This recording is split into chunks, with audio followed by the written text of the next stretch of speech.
And the last time the engineers barfed info all over the net, a bunch of special forces teams got slaughtered. Video game production keeps evolving, and Tom Clancy's Splinter Cell Blacklist attempts to stay ahead of the game. And she can take it away if you disregard her order to go to Dallas.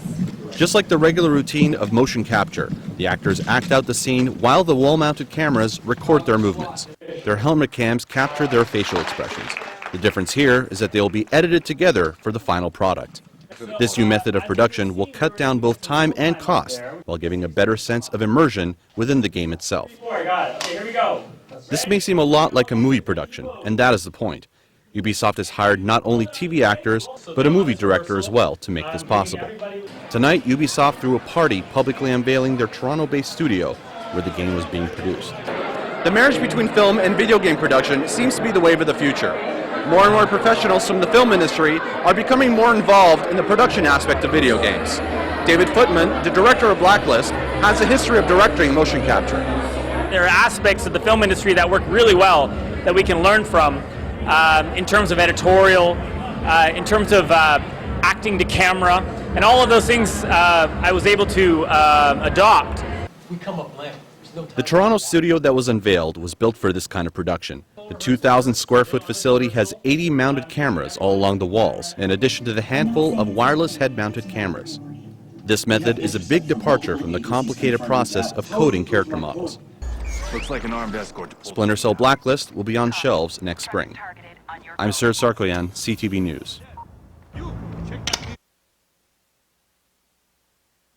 It seems we are well and truly at war. Assassin's Creed 3 is one of the most anticipated titles this year. Desmond Miles' journey continues, this time through the eyes of Connor Kenway. The game takes place during the American Revolution in Boston and New York. And just like in previous games, careful attention has been paid to the geography. We have an historian on the team that actually dug up some old maps from the 17 and 1800s to actually recreate the city on the proper scale. Fans of the series can get their hands on this game October 30th. The guy we're looking for is extremely dangerous. Agent 47 has remained out of the spotlight for 6 years, but is finally back in Hitman Absolution.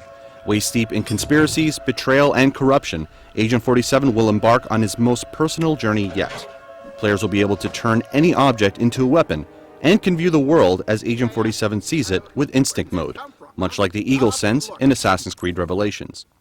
Absolution also has a new feature called Contracts Mode to create challenges for friends online. They can go into any level in the game, pick 1 to 3 targets from any of the characters in the level, and how they kill them, how they perform it, and how they escape the level is all tracked. So that's recorded, you pop out, you've proven that you can do it, you can send it off as a challenge to friends or send it off to the world. Hitman Absolution will be available November 20th. These are just some of the titles Xbox owners can look forward to this holiday. But what about the kids? Don't worry, Microsoft has made sure that they'll have their own game sewn wrap under the tree. The Xbox Kinect has been a big hit with kids, and Microsoft keeps sweetening the pot. Kinect Sesame Street TV not only brings their favorite characters to the screen, but allows kids to interact with them. Kinect Nat Geo TV will let children act out their favorite safari animal, meanwhile teaching them about the wildlife. Harry Potter Kinect lets you become your own wizard, joining Harry, Ron, and Hermione on their adventures. You'll even be able to become a seeker in Quidditch matches. Since its holiday launch 2 years ago, Kinect has sold over 20 million units and is expected to keep growing and evolving. For CTV News, I'm Sir Sarkoyan.